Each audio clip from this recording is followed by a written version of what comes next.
Hi, this is Winter. Welcome back to my channel. Don't forget to like and subscribe if you enjoy the story. All right, let's continue. Enjoy. The story begins in Taser Orphanage, where a new child is introduced. A silver-haired, blue-eyed girl named Dana is welcomed to stay among the children. Ria, watching her, is struck with shock. Those shining features leave no doubt in her mind. This child is none other than Dana, the youngest daughter of the Eliduc family. Ria can hardly believe it. After all, in her previous life, it was the Elid family that led her to her death. Yet here she is again, returned to the very day Dana first arrived at the orphanage. The scene shifts back to Ria's past life, just before her death. At the headquarters of the Terentium Information Guild, she had pressed her master for a proper mission. Among all the first-class agents, she was the only one still left without an assignment. The master finally relented, entrusting her with a critical task, one that had originally been assigned to Jade.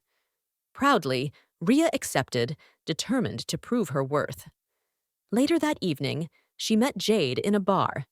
To her surprise, Jade confirmed the target of her mission, the Eliduc family itself. Though Jade teased her, he admitted her skills surpassed many of the guild's agents. Their conversation turned uneasy, however, when he brought up her supposed connection to the Elids, something she denied, brushing it off as drunken nonsense. Yet Jade's knowing smile hinted at something more sinister. The Duke of Elad, known as the Sword of the Empire, was a man she could never forget. His cold eyes and merciless decisions haunted her even after a decade. But Ria steeled herself. This mission would not be derailed by her past. Her task was simple: observe the mansion, discover the guest, and report the conversation. Yet as she watched, she realized something was wrong. The entire Night Order was assembled, waiting in silence. When a carriage arrived, it was Duke Elid himself who stepped out to greet the guest.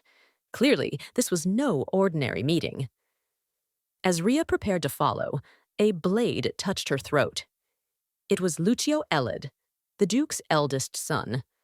According to Jade's information, he should have been away, but now she realized Jade had betrayed her. Lucio demanded to know who sent her. Ria resisted, and in the clash, her mask was torn away, revealing her face. Shock flashed across both their expressions. Lucio seemed to recognize her. Desperate, Ria tried to flee, but a blue light struck her from behind. Her vision faded as she heard Lucio's frantic voice calling her name. The last thought in her mind was confusion. How could he know her name when she had never spoken it aloud to him before? Her final memory was her master's words, a warning never to trust him. Then, against all reason, she woke. The sensation of death was still fresh, but when she looked at her hands, they were small again. The orphanage surrounded her, the same bed, the same tattered curtains. She had returned to her childhood. At breakfast, she sat dazed until her friend Emily snapped her back to reality. Emily gladly accepted the bread Ria gave away, and for a moment, the small kindness warmed her heart. But Thomas, the bully of the orphanage, soon tried to snatch it for himself. Jack, another boy, intervened, and though Thomas stormed off with the bread, the children noticed something strange. Ria, once timid and fearful, seemed somehow different today. Later, Jack scolded her for giving in too easily, yet in the end, he handed her a slice of bread of his own, brushing it off as nothing. To Ria, it was everything. In her previous life, she barely remembered speaking to him at all, yet now his small act of kindness touched her deeply. That very afternoon, the orphanage was stirred by new arrivals, and among them was Dana, the silver-haired child from the Elid family. The moment Ria saw her, she realized this was no coincidence. Dana's presence in the orphanage had once triggered the chain of events that led to its destruction and to Ria's suffering. But as she looked at the bright smile of the 4-year-old child, she knew she could not hold resentment. In her past life, Dana had been a lonely, fragile child, avoided by the others. But this time would be different. Though her heart trembled with the cruel weight of fate, Rhea reached out. She would face what was to come, not with bitterness, but with resolve. Rhea prepared to wash Dana's feet, but the moment she saw them, her heart sank. They were covered in small wounds and cuts. Dana tried to brush it off as nothing, but Rhea gently reassured her that it was safe to be honest. The little girl admitted she was hurt, fearing scolding, yet relieved when Rhea promised not to tell anyone. Instead of mere comfort, Rhea offered something greater. She cast a simple healing spell, channeling the faint magic she had once learned from her master. The wounds faded, leaving Dana staring in awe. To her, Rhea was amazing, cool, and incredible. Rhea, though embarrassed, felt grateful that her training had not been in vain. Yet something puzzled her. By all rights, her magic should have drained her meager reserves completely. Instead, her mana felt strangely replenished, as though an unknown power stirred within her. Overcome with joy, Dana hugged her tightly, thanking her with the innocent warmth of a child. For the first time since her return, Rhea's restless heart felt steady. She embraced the little girl in return, realizing just how precious this bond was. But she had little time to dwell in sentiment. The memories of her past life weighed heavily on her. In only a week, the Elid Duke and his knights would come searching for the missing child. The corrupt director would attempt to hide Dana, planning to sell her later at the slave market. When the knights discovered the deception, the orphanage was branded as complicit and destroyed under the Duke's wrath. This time, Rhea swore things would be different. If she could care for Dana until that day and uncover proof of the director's corruption, she could change the course of fate, not only for herself, but for everyone in the orphanage. That evening, Dana asked if Rhea could read her a book. But there were no books in the orphanage, so Rhea offered to tell her an old story instead. Before she could begin, Dana's eyes fell on the pendant around Rhea's neck, a red teardrop jewel she had worn for as long as she could remember. Rhea explained that it had been with her ever since she was abandoned at the orphanage, a treasure she kept close, believing it might one day lead her back to her parents. Yet now she noticed a crack across its surface. The sight unsettled her, but Dana only smiled, saying it was still beautiful, just like Rhea. The words stunned her. Dana had called her pretty, sparkling, and radiant. No one had ever said such a thing to her before. When she was young, she used to believe she was beautiful. Her own reflection had often surprised her, but not once did others affirm it. Instead, the opposite weighed on her heart. She remembered how her friend Lizzie once admired another girl's hair, calling it unique and lovely. Hoping to hear something similar, Rhea had asked Lizzie about her own. But the answer was plain. Her hair was just brown, smooth, nothing more. Others in the orphanage said the same: brown hair, brown eyes, ordinary features. Confused, she even questioned painters and later, her master. The answers never changed. She began to wonder if the way she saw herself was different from how the rest of the world perceived her. But now, lying beside Dana, all those doubts felt distant. For the first time, someone had called her beautiful, not out of obligation or pity, but with pure sincerity. More than her reflection, more than her pendant, she realized she had something far more important, someone who looked at her as if she truly mattered. Holding Dana close, she let the child drift to sleep in her arms. In the dining area, the children were eating their meager meal. Dana finished hers quickly and turned to Rhea, proudly showing her empty plate. Rhea praised her for eating so well, but she noticed the little one still seemed unsatisfied. Realizing Dana was still hungry, Rhea quietly offered her own bread. Dana's eyes lit up in gratitude as she accepted. Rhea herself felt hunger gnawing inside, but as an adult, she forced herself to endure it. By noon, that resolve faltered. Her body weakened, her mana felt drained, and she struggled even to carry out the chores of fetching water and laundry because she was so hungry. Dana, however, spotted a lake in the distance and excitedly pointed it out. Though Rhea was exhausted, she convinced herself that as long as Dana was happy, that was all that mattered. At the lake, Dana played cheerfully, while Rhea set to work scrubbing clothes. No matter how hard she washed, the stains clung stubbornly. She pressed on until she heard a sound from a distance. Hiding, peering through the tree, she found Jack. With nothing but a stick, he was practicing tirelessly, his movements sharp and precise. She watched silently, realizing just how different Jack was. Though never properly trained, his form was free of flaws. He was no ordinary boy.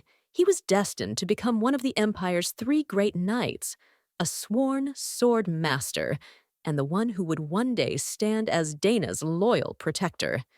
When Jack paused to catch his breath, Rhea instinctively pulled Dana close and hid behind a tree. Confident in her stealth, she thought they would not be discovered. But Jack's sharp voice called out, telling them to come out. He had known they were there all along. Embarrassed, Rhea stepped forward with Dana, only for her stomach to betray her with a loud growl. Jack scolded her, accusing her of giving her food away again. Rhea defended her choice, insisting children needed nourishment to grow. Still grumbling, Jack pressed a piece of his own bread into her hand, reminding her not to give that away to Dana and eat that for herself. Dana eagerly promised not to take any of the bread. The two quarreled in their usual way until Rhea asked about his training. Jack brushed it off, claiming it was just for fun. But she saw through him. She knew he longed to be a knight. He denied it, saying commoners like them had no chance and that becoming a mercenary was more realistic. Rhea could only smile faintly, knowing that, no matter his doubts, the boy in front of her was fated for greater things. She told him that with hard work, he could achieve it. Jack flushed red at her words, hiding his embarrassment by gathering buckets with a huff. As they prepared to return, Dana tugged at Rhea, saying she was tired and wanted to be carried. Rhea agreed, despite her weakened state. Jack immediately scolded her, warning that she could collapse. When Dana insisted she wanted her unny, Jack sighed impatiently. Then, without hesitation, he told Rhea to climb onto his back as well. She thought it was impossible, but he lifted both of them with ease. He carried them back. Rhea quietly thanked him, touched by his hidden kindness. Back at the orphanage, as they approached, the director caught them outside past curfew.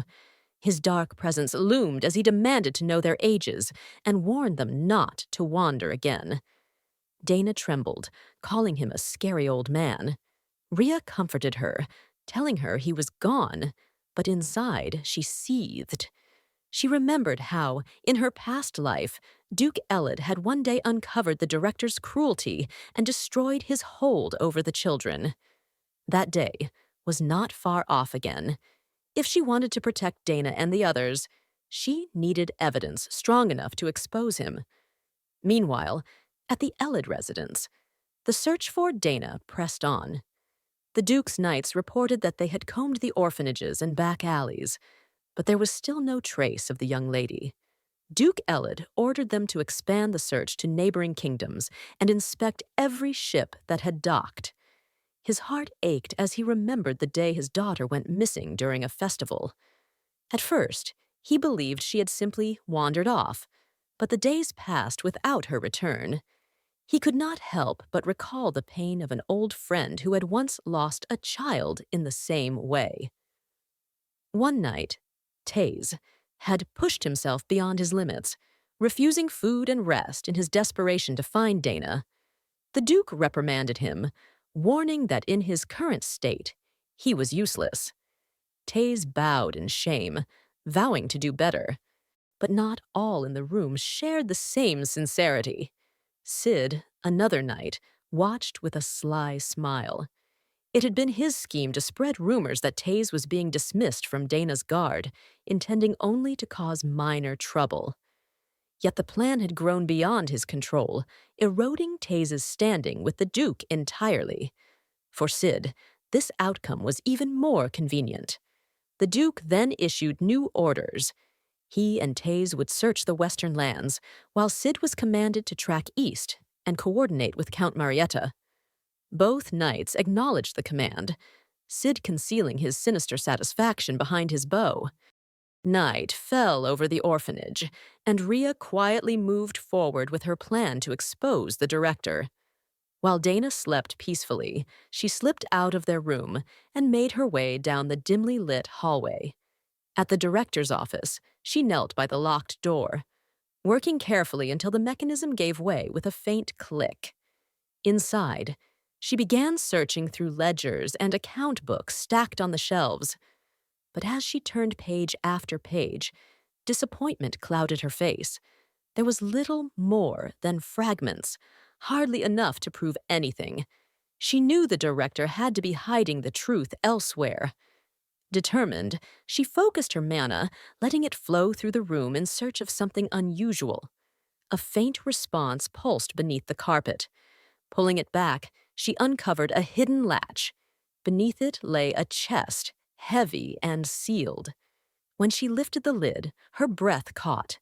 Inside were ledgers overflowing with records, lists of children who had passed through the orphanage, alongside the names of kidnappers who traded them into slavery. And woven through every page was proof of the director's involvement. Her resolve hardened. She placed her hands over the documents, channeling her mana to create exact copies of every ledger and record. But the strain tore at her body. A sharp pain racked her chest, and she coughed blood into her hand. Her mana was draining too fast, and her body threatened to give in. Yet she refused to stop. Even as her strength faltered, she pressed on until the task was finished. At last, the copies were complete. Wiping her mouth, she gathered herself and erased every trace of her intrusion, restoring the room to its untouched state. She stepped outside the office. Her steps were unsteady, but her eyes burned with determination. She had the truth in her hands, and nothing would stop her from seeing this through. A few days later, the orphanage was alive with noise as the children busied themselves with cleaning chores. Among them, Annie called out to Rhea, greeting her with cheer. Rhea returned the good morning warmly, though Annie's eyes lingered on her with concern. Annie asked if she had been well, pointing out how sickly she had seemed lately. Rhea brushed it off with a faint smile, insisting it was only a mild cold and that she was fine now. Annie sighed in relief, glad to hear it.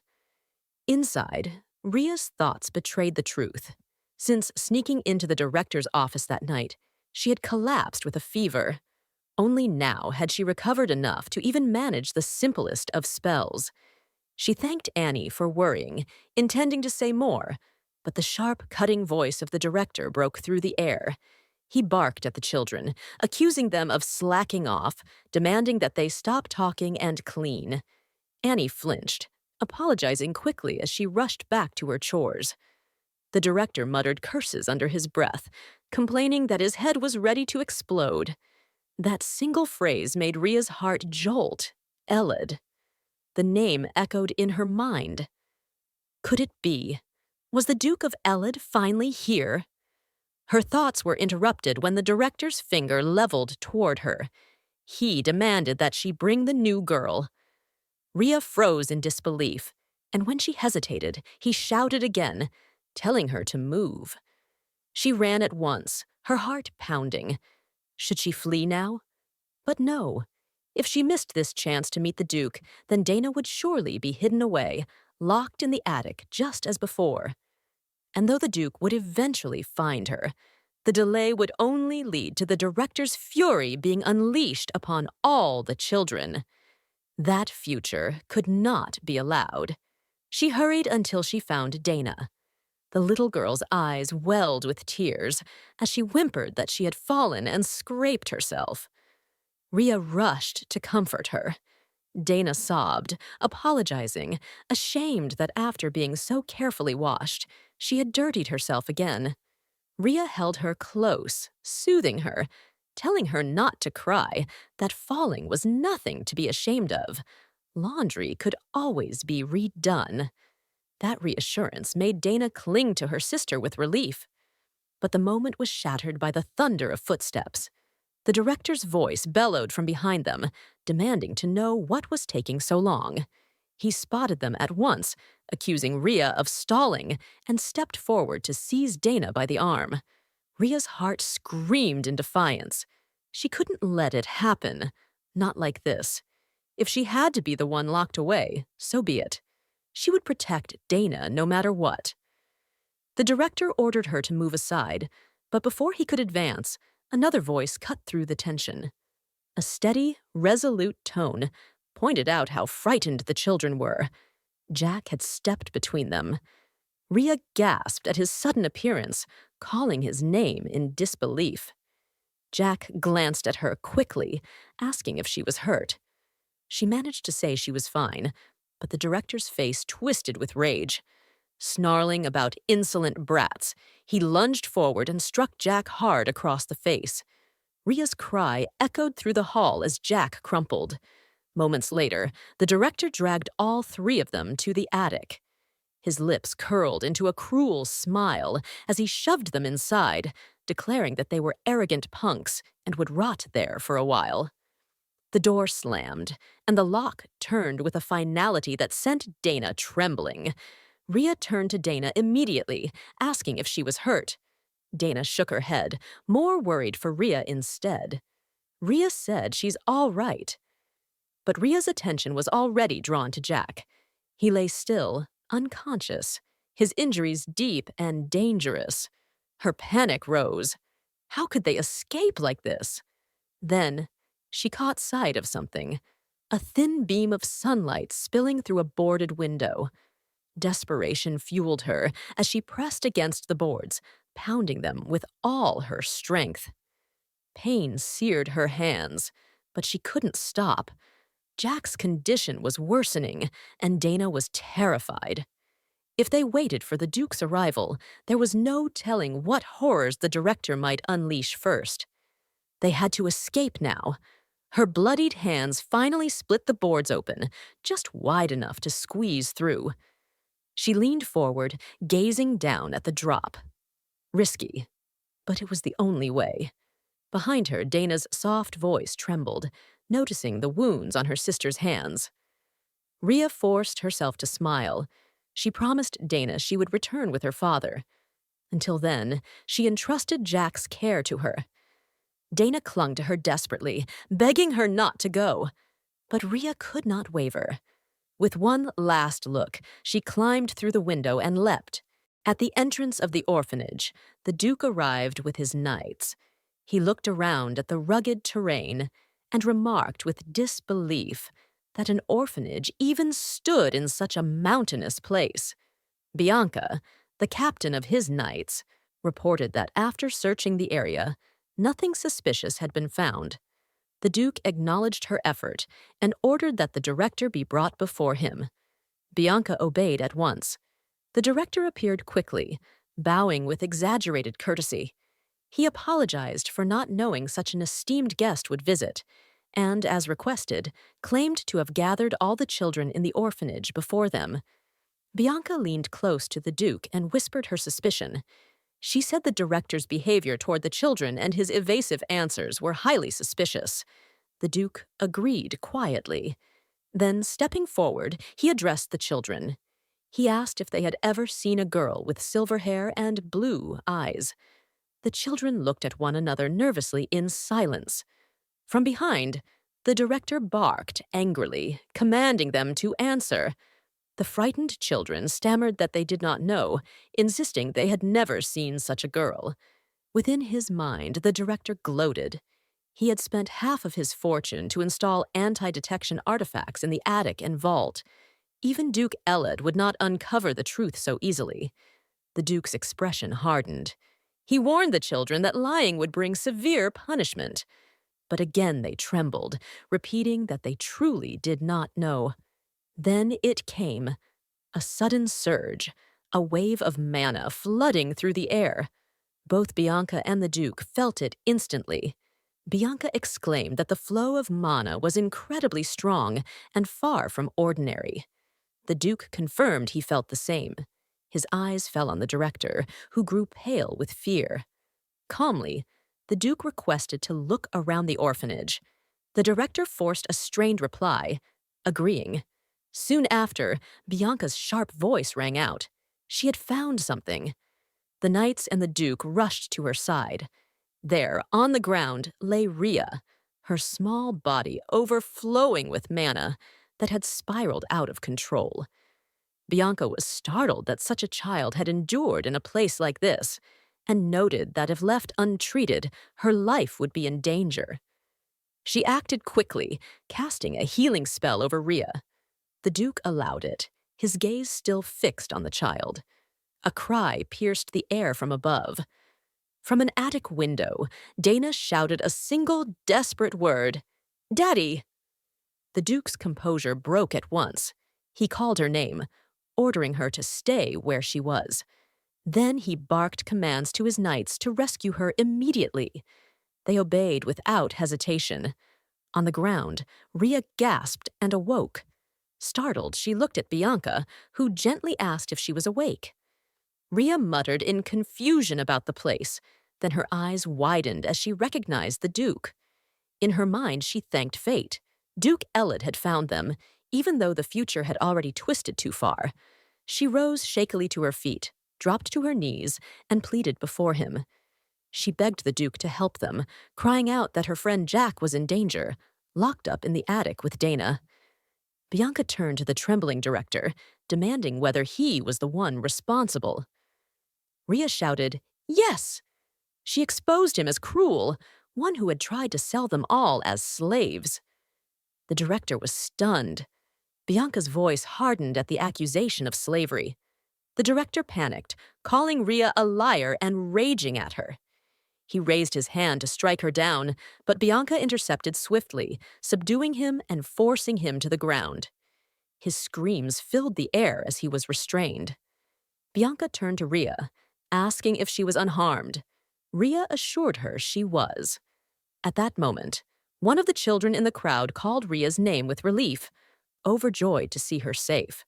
She hushed them quickly, urging them to stay quiet. The Duke's voice cut through, commanding silence. He warned that unless they wanted punishment for lying, they had best remain honest. The children shrank back in fear. Inside, Rhea's mind raced. The Duke had already interrogated the children. Things were moving faster than she had anticipated. This was no time to be relieved. The evidence. She needed to bring it forth. Gathering her remaining strength, she cast magic and summoned the copied documents she had hidden. She presented them to the Duke, saying they were secret ledgers recording every child the director had sold. The director's face twisted in fury, shouting to know how she had obtained them. But Rhea pressed on, declaring there was more than slave trading hidden in the records. Embezzlement, corruption, proof that the director had never once treated the children as human beings. She explained that the others had ignored Dana only because they had been threatened. The Duke studied the documents and spoke gravely. He understood now why the children had denied knowing Dana. They were only frightened into silence. Rhea's voice broke as she pleaded with him to show mercy to them. She begged desperately, insisting they were only children, terrified, and forced to lie to survive. The other children joined in, crying out apologies and asking for mercy. The Duke looked at them calmly. He asked why they were begging for their lives. Did he ever say he would kill them? He told them he would not harm them and ordered them to stop crying. Rhea froze at his words, barely able to believe it. She asked if it meant he was willing to forgive them. The Duke confirmed it. Overwhelmed, Rhea thanked him profusely, but he told her thanks was unnecessary. Protecting children and standing for the wronged was his duty. His eyes then shifted back to the true criminal. The one who must face judgment was the director. He commanded his men to restrain him and take him away for interrogation. The director struggled furiously, screaming the Duke's name, insisting he could not do this. But his protests were drowned by the sound of iron shackles closing around him. In her heart, Rhea breathed a sigh of relief. Now that Dana and Jack were safe, she could finally allow herself to relax. Dana rushed into her arms, calling her sister. Rhea embraced her tightly, asking if she was hurt and confessing how scary it must have been. Dana nodded, saying she was fine, and asked in return if her sister was all right. Nearby, the knights exchanged murmurs. One observed in surprise that the fussy young lady was acting so gently. Another agreed, pointing to Rhea and remarking that they were probably safe because of her. The Duke watched silently for a moment, struck by the sight, before calling Dana to him. He told her it was time to go home. Dana, bright and smiling, ran to him, calling him Dad. He admitted he had intended to scold her, but since she had stayed strong without crying, he would let it go this time. Dana answered happily. Bianca then reminded the Duke that since the journey was long and the orphanage unsafe, it would be best to depart quickly. Inwardly, Rhea felt the weight of parting with Dana. She had known this moment would come, yet sadness welled up in her chest. Dana, however, looked back at her and tugged her father's sleeve. She asked if Rhea would come with them. The Duke answered that if Dana wished it, then so be it. Dana hugged Rhea, saying it might be nice to go together. Rhea's thoughts grew conflicted. The story was twisting further, and she knew it should have been Jack by Dana's side, not her. Jack had even been injured trying to save Dana, yet the Duke said that once Jack awoke, he would speak to him as well. For now, he asked again what Rhea wanted. Did she not wish to come with them? Rhea wrestled with herself, thinking the offer was too much for someone like her, that she would only intrude on Jack's place. But Dana tugged at her clothes, pleading softly if her sister did not want to go. Rhea hesitated, then agreed. Dana's eyes shone with joy. She declared that she liked her sister very much and wanted to stay together forever. Rhea smiled faintly in her mind, deciding she would comfort Dana for now, and later ensure Jack's place was restored as it should be. The Duke announced that the carriage would arrive soon and told them to wait. Both Rhea and Dana answered obediently. Taze then approached them. With solemn words, he expressed his gratitude that Dana was safe, and then turned to Rhea, thanking her as well for helping the young lady. Rhea shook her head, insisting she only did what had to be done, but Taze grew serious. He confessed that he had failed to protect Dana and begged the Duke to accept the keepsake left by his father, offering a jewel as proof of his resolve to protect her, even if stripped of his knighthood. The Duke scolded him harshly, calling him a fool. No one but a highborn would give up a parent's keepsake as a symbol. He ordered Taze to take it back and prepare to be reprimanded at home. Taze protested still, but the Duke would not relent. In her mind, Rhea recognized the name, Taze Cedian. She remembered him clearly. The knight with the gem decoration split in half by a sword. He would one day become the stepfather of the story's protagonist and the deputy commander of the Lexian Knights. Then another knight hurried forward, announcing that the carriage was ready. The Duke commanded them all to get in. Rhea froze uncertainly, wondering if she was also expected to ride. The Duke teased her gently, asking if she was worried about the carriage being cramped. She flustered, denying it. But he told her that such a small child would fit in just fine.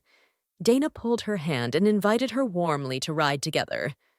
Rhea nodded and climbed in, her thoughts unsettled. The inside was splendid, far more luxurious than anything she had known, and her shabby state made her feel awkward. As they departed, Ria glanced outside to see the children of the orphanage waving goodbye. She remembered how, in her past life, she had only watched as enemies rode away in carriages. But now, the future had changed. Perhaps she could live a new life. Her thoughts halted when the Duke addressed her directly. He asked her name. Startled, she answered that it was Ria, without a family name, and that she was 8 years old. The Duke then asked a heavier question, whether she had known Dana's true identity, and whether she knew who he was. Ria grew tense. His gaze was sharp, and she feared he was suspicious of her. In his own mind, the Duke reflected that if they hadn't seen her fall from the attic, she would have been just another child overlooked among many. But when that ordinary child had clung to him, presenting evidence, it had struck him like a blow. Her frail body, the clear signs of abuse, the desperation that forced her into such danger, it tightened his chest inexplicably. Ria answered carefully, saying she had not known the details, only that Dana was someone important. The Duke pressed further, asking how she had managed to steal evidence and how she had known what it was. Ria explained she had been in charge of cleaning the director's office and stumbled upon it, learning the truth after overhearing his conversations with strangers. The Duke noted dryly that she seemed to have quite the troublesome habit. Ria panicked inwardly, fearing he would find her too cunning and might regret taking her in. But she spoke firmly, saying she had only acted for the children's safety. The Duke asked if she meant even though she was a child herself. Ria pleaded with him to believe her, that everything she had done was to protect the others. In silence, the Duke thought again. This child was sharper and more perceptive than he had ever expected. The carriage finally arrived at the inn. The Duke gave his orders with calm authority. The children were to be taken to their rooms, washed, and prepared. At the same time, the Countess was summoned. Soon, Bianca Marietta stood before him. The Duke thanked her for coming all the way from the duchy, even sending regards to His Highness. But Bianca's voice carried a sharper tone. She had not come out of choice, but necessity, and she wanted to know why she had been called. The Duke hesitated, explaining that it might sound like a delicate request for a countess of the duchy. While the children were being prepared, he asked if she would stay by their side and watch over them. Bianca brushed off his concern. Such a trivial request did not need hesitation. The children's safety was the priority, and she would see to it. The Duke expressed his gratitude, and she left to assist with the preparations. Yet, as she walked away, Bianca admitted there was something else she had wanted to check, though she dismissed it quickly, claiming it was nothing. That evening, the children finished their baths and sat at the table, enjoying a warm meal. For Ria, the honeyed milk and soothing warmth felt too luxurious, almost unreal. She teased Dana for having something on her mouth, only for Dana to tease her back, both breaking into laughter. It was then that Bianca entered, her presence calm but commanding. She asked if the little ladies were finished washing, bringing clothes for them to change into. With a polite nod, she dismissed the attendants who had been looking after the girls. Bianca's attention then shifted to Ria. Ria greeted her shyly, but her thoughts were restless. She had seen Bianca before, always by the Duke's side since the orphanage. Yet something was unusual. The woman was not wearing the Lexian Knight's uniform, and her presence carried a strange familiarity. Bianca urged them to change and prepare for dinner, but her eyes fell upon Ria's injuries. Her expression hardened. She asked if the orphanage director had done this as well. Inwardly, Bianca confirmed her suspicions. That vile man had been responsible.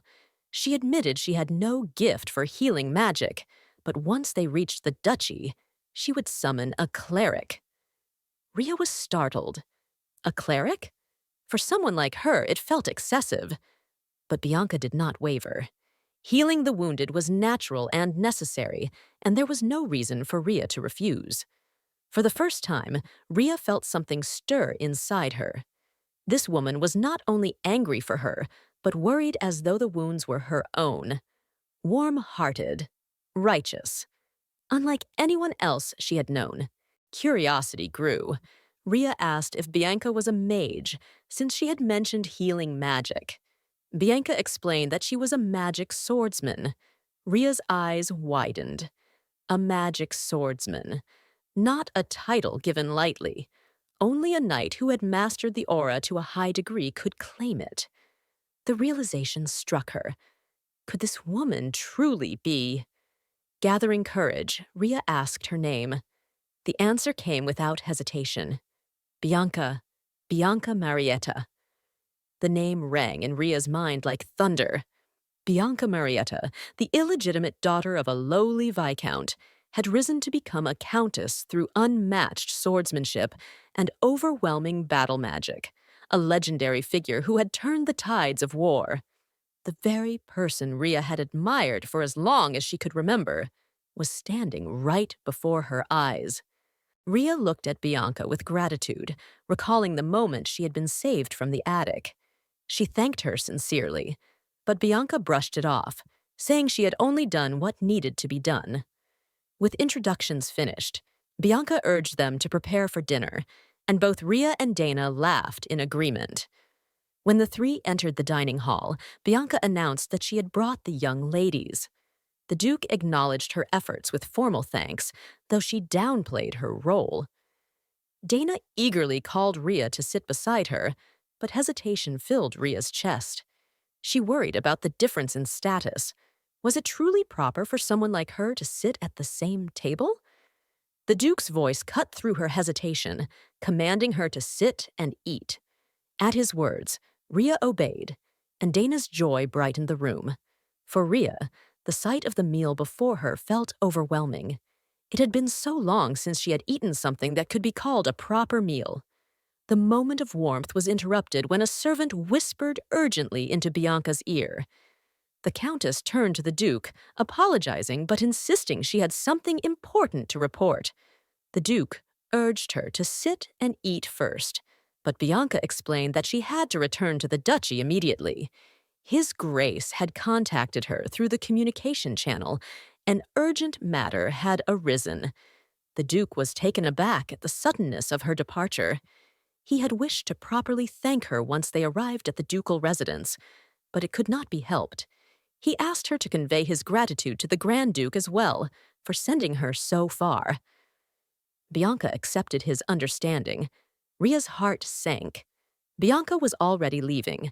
They had barely begun to talk, and now it was time to say goodbye. But before turning away, Bianca glanced at her once more. She asked, almost suddenly, if Ria would like to come with her. The question stunned Ria.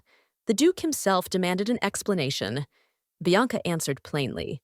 She wished to take the child with her. From the first moment she had seen Ria, she had sensed a considerable amount of mana, a talent for magic. But because Ria did not yet know how to control mana, her body had suffered. Bianca declared that what Ria needed now was a proper guide. She emphasized, however, that it would only be if Ria herself wished it. The Duke's reply was firm. There was no need for concern, he said. The ducal family had no shortage of mages who could train her. Bianca pressed again, but the Duke's tone sharpened, warning that she could not smuggle an imperial citizen into the principality without a valid reason. Bianca quickly denied any such intention, but insisted Ria should be allowed to decide for herself. All eyes turned to the girl. Bianca's invitation felt like a dream, her idol offering to take her under her wing. But Ria hesitated, lost in thought, until Dana's small hands tugged at her clothes. Dana's voice cracked as she begged her sister not to go, her tears threatening to fall. The choice was no longer hers alone. Ria looked at Bianca, torn, but finally gave her answer. She could not go. Bianca accepted the decision with grace, though regret lingered in her eyes. She told Ria that if she ever wished to meet again, she should come to the Bellis duchy. Bianca would most likely remain at the Grand Duke's residence, and if Ria gave her name, she would be welcomed. The name of the duchy echoed in Ria's mind. Perhaps, if she grew stronger and braver, she would one day gather the courage to seek Bianca out. Yet for now, the sight of Dana clinging to her had erased the possibility of leaving. The disappointment was real, but so was her resolve. Her choice was not only for Dana's sake. She knew her knowledge was rooted in the structures of the Empire. To use that information effectively, it was best to remain. In her past life, she had striven to be acknowledged by others, to survive by their favor. She had no intention of repeating such a path. This time, she would not be bound by anyone. She would stand proudly on her own, with her abilities, and with the knowledge of the future. Ria stretched and yawned, realizing she had dozed off. Morning had already arrived. She thought about the Countess, who was still on her way to the duchy, and her mind wandered to what she knew of the Bellis family. Truthfully, her knowledge was limited. She only recalled that the Duke of Bellis had once been the Empire's one and only Grand Mage. Over time, however, the Duke's son had risen to even greater fame, known throughout the land as an unparalleled genius. To Ria, being near Lord Elad felt like standing in the presence of both the sun and the moon. A chilling thought crossed her mind. Since she had decided to stay at the Duke's residence, when her end would eventually come, the last man she would likely see was him. A knock at the carriage door drew her back to the present. The Duke's voice came from outside, instructing her to wake Dana. Moments later, he informed them that they had arrived home. As the gates of the Bellis estate came into view, Ria's heart skipped a beat. Seeing it up close was overwhelming, a sight far grander than she had imagined.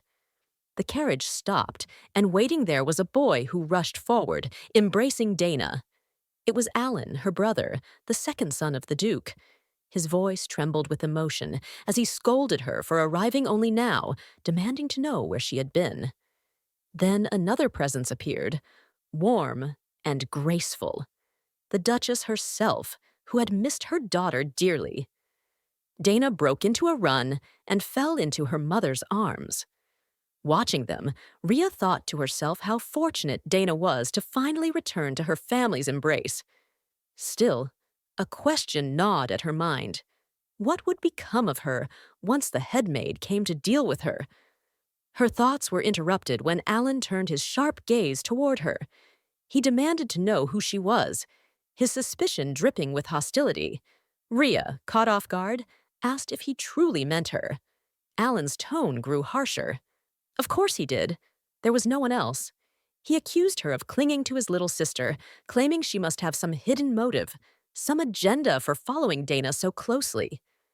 Before Ria could respond, Dana rushed to her side, her face burning with anger. In front of everyone, she declared that no one should dare touch her princess, calling Alan a vermin. The bold words left the entire household stunned. Inside, Ria nearly collapsed from the shock. What was Dana saying? Since when did she learn to speak like that? Tears welled in her eyes as she silently screamed within herself, horrified by the sudden declaration. Ria's heart tightened as she heard Dana speak, the words echoing in her mind. Those expressions. They were the same ones she had learned from the director. Alan's voice broke through, questioning Dana with surprise, scolding gently for speaking to her brother in such a way. But before Dana could answer, Ria quickly interjected, her voice filled with urgency. She warned Dana, telling her that the director's words were bad, that she should never repeat them. The Duke's eyes darkened, anger flashing as he growled. That man again. The director. After his confession, he promised he would start by ripping out his tongue. Ria, startled by the Duke's rage, wondered silently what would happen if the name was revealed. Guilt washed over her as she stammered, apologizing, regretting that she had allowed Dana to overhear such things. The Duchess's voice carried sharpness, but also grace. She rebuked her husband, reminding him not to speak so carelessly before the children. The Duke turned to her, calling her Madam softly. But the Duchess pressed further, insisting that introducing the child should take priority. Rhea stepped forward nervously, greeting the Duchess with respect. The Duke followed with a formal introduction, explaining that the child's name was Rhea. He told her how he had brought Rhea from the orphanage, how she had cared for Dana, and how she had been a great help in the search. At that moment, Dana clung to Rhea tightly, her eyes bright with joy. She called Rhea her princess, declaring that she would protect her. Alan's voice trembled as he tried to call his sister back, begging Dana to come to him. But Dana refused, clutching Rhea and proclaiming again that she was her princess. The Duchess's expression softened, gratitude warming her tone as she thanked Rhea for helping their Dana. But Alan's gaze fell, his thoughts sinking into despair. Little Dana. She didn't want him. The Duchess then turned the moment, raising her voice so all could hear. It was not the time for sorrow. On such a joyful day, with even a little guest arriving, they must provide proper hospitality. The servants bowed deeply, obeying her command. Rhea faltered, uneasy at the sudden attention. Dinner? She had not expected anything so grand. But the Duchess had already decided. She ordered new clothes to be brought for Rhea, and in the meantime, instructed Dana to show her around the castle. Dana responded eagerly, happy to take Rhea by the hand. Yet within her thoughts, Rhea hesitated. She was not a guest here to be served. Dana led Rhea into her room with excitement. She announced proudly that this was her room, beckoning Rhea to come inside. Rhea's eyes widened the moment she stepped through the door. In her mind, she could hardly believe what she was seeing. A room? No. This was the size of a house. Dana hurried over and picked up a book, thrusting it into Rhea's hands. She asked her sister to read it. Rhea glanced at the cover. A fairy tale book. She asked softly if it was something Dana liked. Dana confirmed it with a bright nod and insisted that Rhea should be the one to read it. Rhea thought to herself that this was a good opportunity. With the maids nearby, if she showed she could read, perhaps they would allow her to continue attending to Dana. She agreed, telling Dana that she would read it for her. But before the story could begin, the Duchess entered the room. She asked if everything was ready. Rhea started, holding up the book, explaining that she had been about to read. Dana jumped in eagerly, declaring that the princess would read to the princess. The Duchess, however, smiled apologetically. She told Dana that the princess had to go somewhere with her mother for a little while. She asked if they could read the book afterward. Dana resisted, asking to go along. But the Duchess explained gently that today, the room needed to be decorated. If Dana and the princess were going to play together, the room was too plain as it was. Dana declared she would decorate it herself, brimming with energy. The Duchess laughed softly, agreeing to trust her. Then she turned to Rhea, asking her to step outside for a moment. She took Rhea's hand and guided her into the corridor. Rhea followed hesitantly, agreeing aloud. But in her thoughts, her heart sank. Why was she suddenly being taken somewhere alone? Could it be? Even though she had saved Dana, she was still of low birth. There was a chance she might be separated from her. The Duchess reassured her as they walked. They were almost there, she said. There was no need to worry. When they entered the chamber, Rhea froze. Someone was waiting inside. A priest greeted her kindly. He had been expecting her. He explained that Count Marietta had sent him a letter asking him to ensure her scars were treated properly. Rhea echoed the name in shock. Count Marietta? She thought it had been a passing remark, yet now she was called here directly. The priest beckoned her forward, asking to see her wounds first. Rhea obeyed. He frowned as he examined her injuries, remarking on how much it must have hurt, but he reassured her it would be over quickly and would not cause pain. He raised his hands and began to channel divine power into her body. Light surrounded his palms, yet suddenly he stopped. A troubled sound escaped his lips. The Duchess asked what was wrong. The priest admitted something was strange. His divine power wasn't working. The Duchess pressed her, asking why, demanding a reason. But he shook his head. He had no explanation. This was the first time such a thing had ever happened to him. However, he could do nothing more to treat it. Silence filled the chamber. The Duchess guided Rhea to sit with her on the couch. She spoke gently, assuring her that it would be all right. The Duke's family had a mage who specialized in healing magic. There would surely be a way. She urged Rhea not to be too disappointed. Rhea smiled faintly, thanking her, asking her not to worry. But inside her mind, unease stirred. The scars themselves did not matter. What mattered was that divine power did not work on her, someone who had been blessed at birth in the Empire. Could it be, just as the director once said, that something was wrong with her? The Duchess called her name softly. Rhea turned, answering yes. But before she could say more, the Duchess slipped something into her mouth. Sweetness spread across her tongue. Rhea blinked in surprise. Chocolate. The Duchess asked her warmly how it was.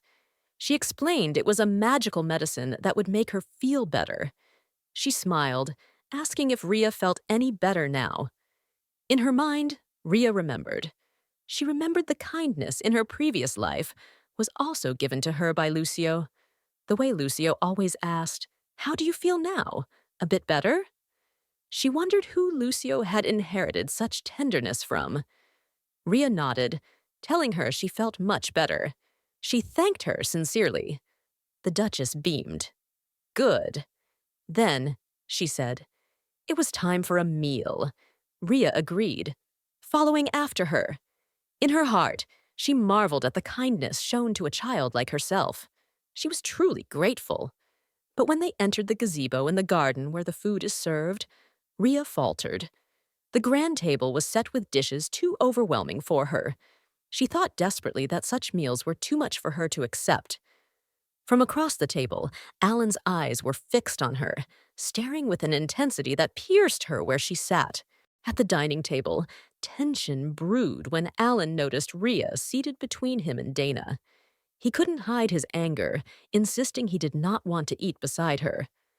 Dana, however, ignored his protest, offering food to her sister with joy, placing dishes in front of her again and again.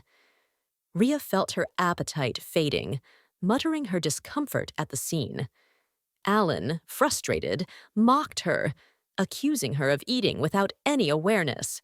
Dana, protective, turned sharply toward him, declaring that he should not bully her sister. The words only deepened the wound.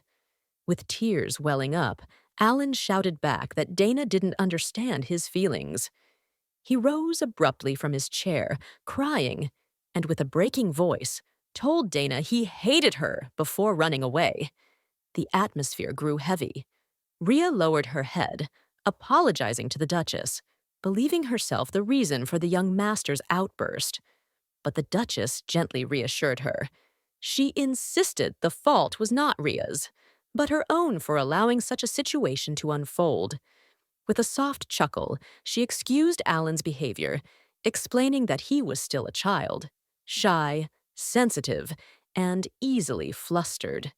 She shared light-hearted secrets, how he still refused to eat vegetables, how he often fell asleep clutching a doll, and how just days ago he had embarrassed himself in childish antics. Her voice carried warmth and pride as she spoke. Rhea, silently listening, could hardly believe she was hearing such stories about the boy who would one day shock the Empire as a great sword master. The Duchess, brushing off the incident, encouraged everyone to enjoy the meal. She offered food to Rhea, but Rhea politely declined, saying she was already full. The Duchess teased lightly that Dana had eaten less than half her share, but Rhea explained that her stomach wasn't strong. Back at the orphanage, she had often starved, and today, overwhelmed by the deliciousness of the dishes, she had eaten more than usual. The Duchess, smiling, remarked that it explained why Ria's body was still so small, joking that Dana would soon catch up to her. Dana chimed in with delight, agreeing that her sister should eat more. At last, Ria gave in, saying she might have room for just a little dessert. The Duchess beamed, praising her decision and adding that dessert always had its own special place in the stomach. Together, she and Dana leaned forward eagerly, watching closely as Ria took a bite. Ria tasted the sweetness and admitted that it was delicious. The Duchess agreed with pride, claiming their chef's cakes were the finest. Dana clapped her hands, urging her sister to eat more, pushing slices toward her. Ria savored the moment. Though the cake was indeed wonderful, she realized that the true sweetness came not from the food, but from the joy of sharing it with kind people. Meanwhile, away from the laughter and warmth of the table, Alan hid in the distance, tears streaking his face. His voice trembled as he admitted to himself through sobs that he was still hungry. Hi, this is Winter. Thanks so much for watching. If you enjoyed this story, don't forget to like the video and subscribe to Winter Manhwa for more exciting recaps every week. Your support means the world. See you in the next one.